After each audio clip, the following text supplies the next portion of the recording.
All right, that search is on, and you will be able to pay for goods and services by scanning a quick response code. That's a QR code on your smartphone.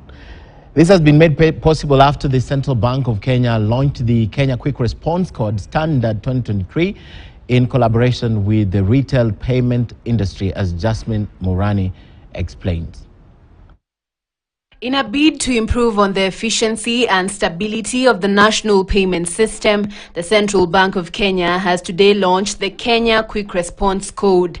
The payment system allows consumers to pay by simply scanning a code at shops or supermarkets. The QR code standard that we are launching is the outcome of a collaborative process that brought together the retail payments industries, including banks, payment service providers, our development partners, and the Central Bank.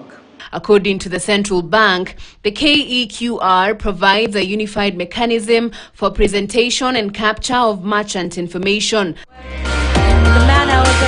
Consumers need not key in details such as pay bills and tills. Similarly, personal details such as mobile numbers or ID numbers will not be exchanged with the merchant. It takes a very long time to complete our transactions.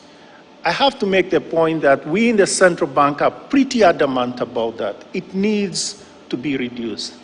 Actually, if you think of a transaction, it should be something less than 4 seconds. However, the KEQR presents challenges associated with this mode of payment. This include phishing attacks, limited acceptance locations, and connectivity issues. Additionally, this mode of payment will be limited to users with access to a smartphone. Jasmine Murani for KTN News.